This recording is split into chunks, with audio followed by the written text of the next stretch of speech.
क्या एक करोड़ों की संपत्ति का वारिस एसी की ठंडी हवाओं और मखमली बिस्तरों को छोड़कर गांव की तपती धूप और गोबर की महक के बीच अपनी जिंदगी गुजार सकता है?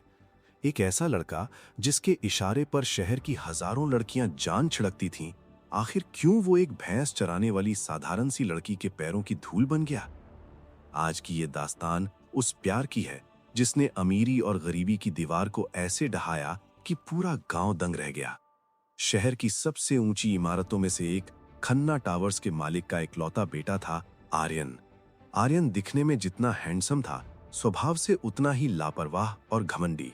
उसके पास दुनिया की हर महंगी गाड़ी थी, हाथ में लाखों की घड़ी, और हर शाम बड़े बड़े क्लबों में उसकी महफिल सजती थी।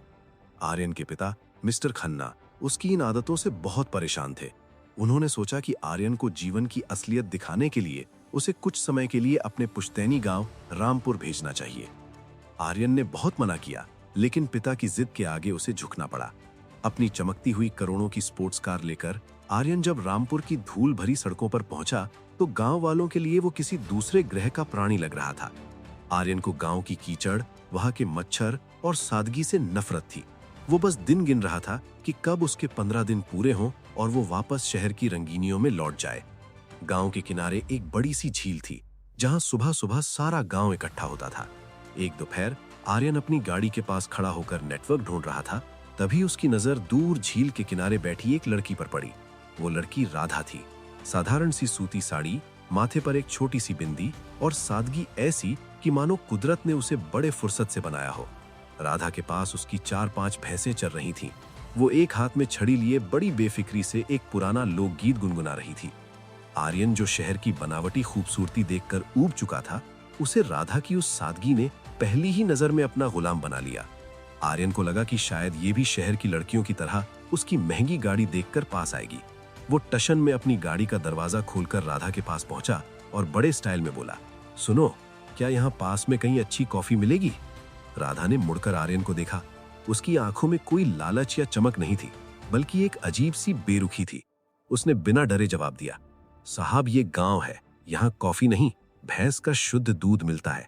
पीना है तो बताओ, वरना रास्ता छोड़ो, मेरी भैंसों को पानी पिलाने का समय हो गया है। आर्यन सन्न रह गया। पहली बार किसी ने उसे इस तरह जवाब दिया था। उसे लगा कि शायद ये लड़की उसे जानती नहीं है। उसने घमंड में कहा, तुम्हें पता है मैं कौन हूं? मैं इस पूरे इलाके को खरीद सकता हूं। राधा खिलखिलाकर हंस पड़ी। उसकी हंसी ऐसी थी जैसे हजारों घंटियां एक साथ बज उठी हों।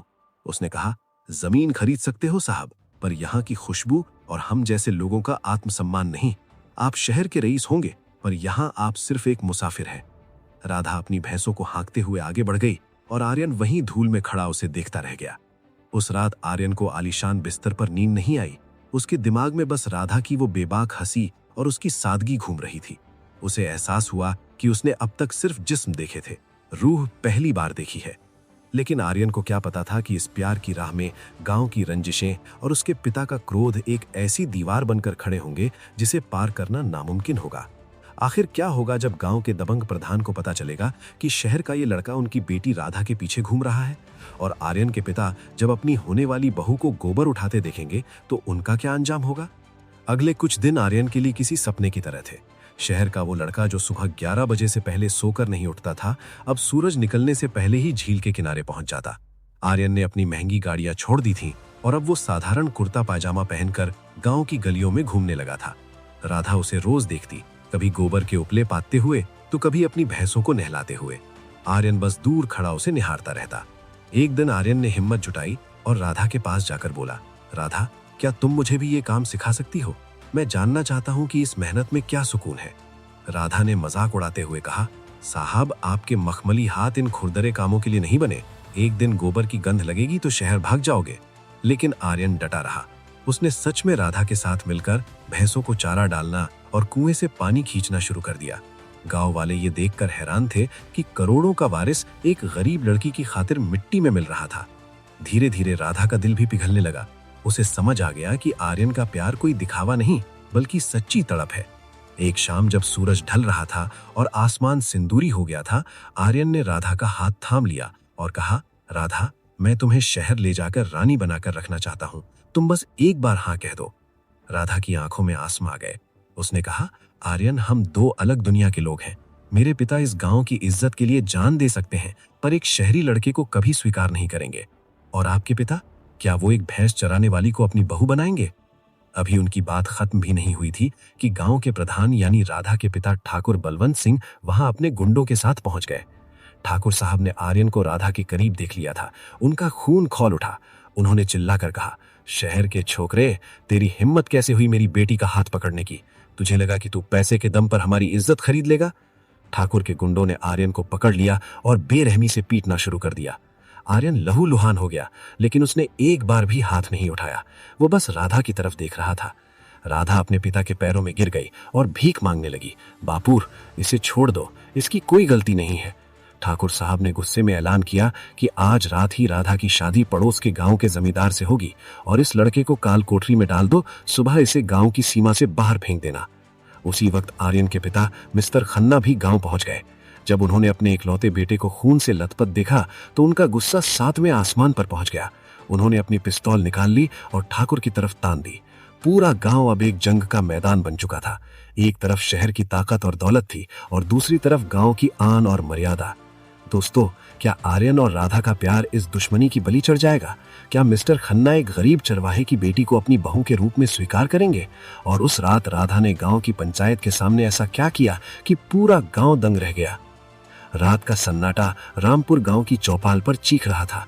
एक तरफ ठाकुर बलवंत सिंह अपनी मूंछों पर ताव दे रहे थे और उनके पीछे गांव के हजारों लोग मशाले लेकर खड़े थे। दूसरी तरफ शहर के बड़े उद्योगपति मिस्टर खन्ना अपनी बंदूकों और दौलत के दम पर आर्यन को छुड़ाने की जिद कर रहे थे। दोनों तरफ बारूद भरा था, बस एक चिंगारी की देरी थी। तभी भीड़ को चीरती हुई राधा बीच में आ गई। उसके हाथ में गोबर की टोकरी नहीं थी, बल्कि उसके हाथ में एक जलती हुई मशाल थी। राधा ने अपनी आवाज बुलंद की और कहा, बस कीजिए। आज फैसला गांव की इज्जत या शहर की दौलत नहीं करेगी, आज फैसला मैं करूंगी। राधा ने अपने पिता ठाकुर बलवंत सिंह की तरफ देखा और कहा, बापू, आपने मुझे हमेशा सिखाया कि अपनी मर्यादा और सच्चाई के लिए जान दे देनी चाहिए।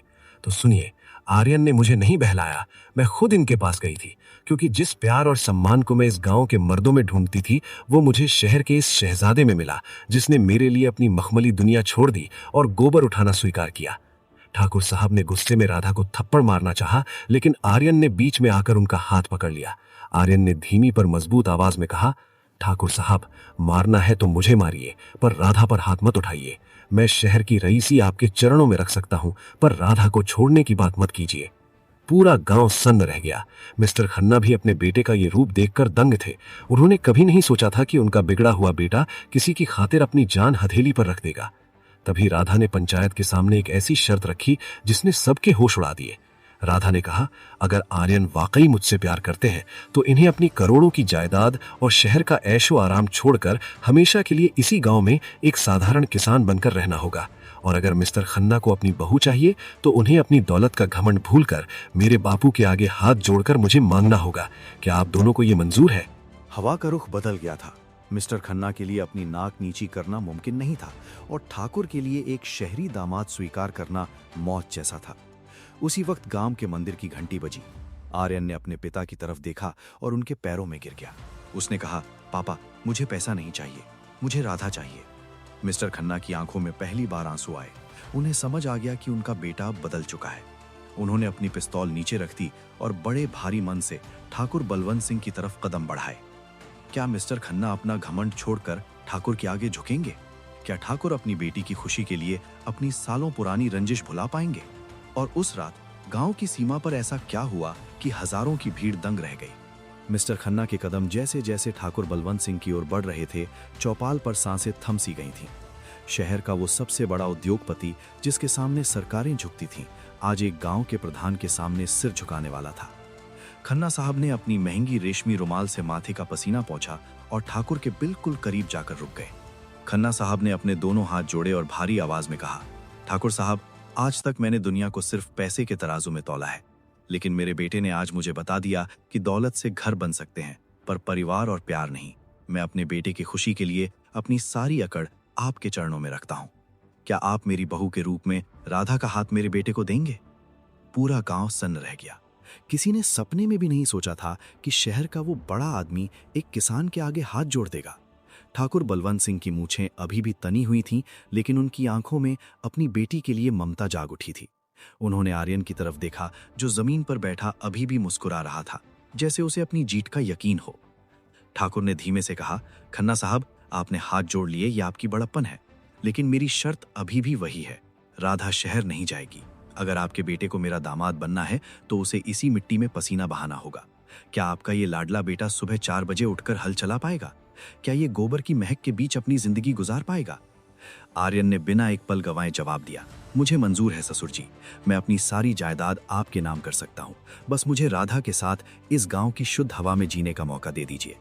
माहौल भावुक हो गया था और गांव वाले तालियां बजाने ही वाले थे कि तभी भीड़ के पीछे से एक जोरदार ठहाका सुनाई दिया। ये ठाकुर का छोटा भाई विक्रम था, जो शहर में जमीनों के अवैध धंधे करता था। विक्रम आगे आया और बोला, भैया, आप इस शहरी छोकरे की बातों में आ गए। ये सब नाटक है। ये यहाँ रहेगा तो हमारी जमीनें हड़प लेगा। ये खन्ना साहब यहाँ फैक्ट्री लगाना चाहते हैं, इसीलिए ये सब ढोंग रचाया गया है। विक्रम ने गांव वालों को भड़काना शुरू कर दिया। उसने कहा, भाइयों, क्या आप चाहते हैं कि हमारे चरागाहों पर कंक्रीट के जंगल खड़े हो जाएं? ये लड़का हमारी राधा का इस्तेमाल कर रहा है। गांव के कुछ युवा विक्रम की बातों में आ गए और फिर से माहौल तनावपूर्ण हो गया। विक्रम ने अपनी कमर से कट्टा निकाला और आर्यन की तरफ तान दिया। उसने चिल्लाकर कहा, आज ये फैसला जमीन पर होगा।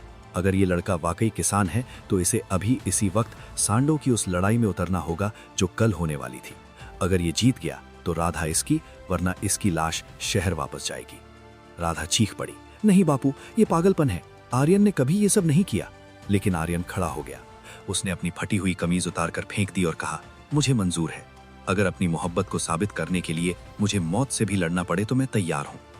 अगली सुबह पूरे रामपुर गांव के लोग अखाड़े के पास जमा थे। एक तरफ आर्यन था, जिसके पास कोई अनुभव नहीं था, और दूसरी तरफ गांव का सबसे खतरनाक और बेकाबू सांड। विक्रम के चेहरे पर एक जहरीली मुस्कान थी, क्योंकि उसने रात में ही सांड को नशीली दवा खिलाकर और भी हिंसक बना दिया था। जैसे ही सांड का पिंजरा खुला, वो सीधे आर्यन की तरफ झपटा। अखाड़े में धूल का गुबार उठ गया। राधा की आंखें बंद थीं और वो लगातार प्रार्थना कर रही थी। आर्यन जमीन पर गिरा। सांड ने उसे अपने सींगों से उछाल दिया। हर तरफ से चीखें सुनाई देने लगीं। मिस्टर खन्ना अपनी आंखों से ये मंजर देख नहीं पा रहे थे। दोस्तों, क्या आर्यन अपनी जान गंवा देगा? क्या राधा का प्यार एक साजिश की बलि चढ़ जाएगा? और सांड के साथ हुई उस लड़ाई में आर्यन ने ऐसा कौन सा तरीका अपनाया कि पूरा गांव अपनी जगह से खड़ा हो गया और विक्रम के होश उड़ गए? अखाड़े की धूल जब थोड़ी छटी तो मंजर देखकर सबकी रूह कांप गई। आर्यन जमीन पर पड़ा था और बेकाबू सांड दोबारा उस पर हमला करने के लिए अपने खुरों से मिट्टी उड़ा रहा था। विक्रम जोर जोर से हंस रहा था। देख लिया ठाकुर, शहर के नवाब की औकात। ये मिट्टी अपनों को पालती है और परायों को लील जाती है। राधा ने अपनी आंखें खोली और अपने गले से लगा रुद्राक्ष का धागा तोड़कर अखाड़े की तरफ फेंका। उसने चीख कर कहा, आर्यन उठो, ये मिट्टी पराई नहीं है। आज ये तुम्हारी परीक्षा ले रही है।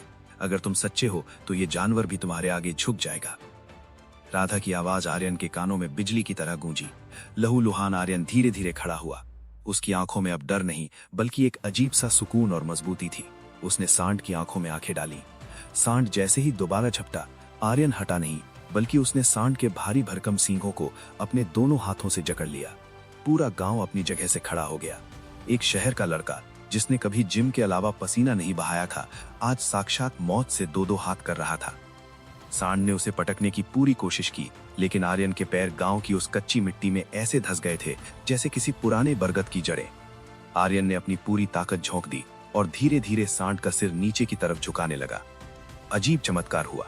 सांड, जो नशीली दवा की वजह से पागल हो रहा था, आर्यन के स्पर्श और उसकी दृढ़ता को देखकर अचानक शांत होने लगा। उसकी आंखों की लालिमा कम हुई और उसने अपना सिर नीचा कर लिया। आर्यन ने उसे मारा नहीं, बल्कि उसके माथे पर हाथ फेरा और उसे शांत कर दिया। अखाड़ा तालियों की गूंज से दहल उठा। बूढ़े बुजुर्गों ने कहा, यह लड़का बाहरी नहीं है, इसके अंदर तो असली किसान का जिगरा है। विक्रम का चेहरा काला पड़ गया। उसने अपनी हार देखते ही कट्टा निकाला। नहीं, ये नहीं हो सकता, मैं इसे जिंदा नहीं छोड़ूंगा।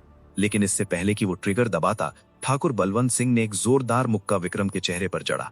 ठाकुर ने दहाड़ कर कहा, गद्दार, तूने मेरे दामाद को मारने की साजिश रची। पुलिस, ले जाओ इसे यहां से। ठाकुर बलवंत सिंह खुद अखाड़े में उतरे और आर्यन को अपने गले से लगा लिया। उनकी मूछें अब गर्व से तन गई थीं। उन्होंने मिस्टर खन्ना की तरफ हाथ बढ़ाया और कहा, खन्ना साहब, आज से आपके बेटे को मैं अपना बेटा मानता हूँ। इसने सिर्फ सांड को नहीं बल्कि हम गांव वालों के उस शक को भी हरा दिया है जो हम शहर वालों पर करते थे। मिस्टर खन्ना की आंखों में गर्व के आंसू थे। उन्होंने अपनी करोड़ों की संपत्ति का आधा हिस्सा उसी वक्त रामपुर गांव के विकास के लिए दान करने का ऐलान किया। उन्होंने कहा, ठाकुर साहब, मेरा बेटा यहीं रहेगा। वो शहर की रईसी से ज्यादा यहाँ की सादगी में खुश है। अगले ही वक्त पूरे गांव में शहनाइयां बजीं। रामपुर के इतिहास की सबसे अनोखी शादी हुई। एक तरफ शहर की बड़ी गाड़ियां थीं और दूसरी तरफ गांव की बैलगाड़ियां। आर्यन ने सहरा बांधा और अपनी दुल्हन राधा को लेने उसकी झोपड़ी तक पहुंचा। राधा आज भी वैसी ही साधारण थी, बस उसकी आंखों में अब जीत की चमक थी। शादी के बाद आर्यन ने शहर जाकर अपना कारोबार नहीं संभाला। उसने गांव में ही एक आधुनिक डेयरी फार्म खोला, जहां गांव की हर गरीब महिला को रोजगार मिला। आर्यन आज भी सुबह 4 बजे उठता है, अपनी भैंसों को नहलाता है और फिर राधा के साथ उसी झील के किनारे बैठकर गांव की चाय का आनंद लेता है।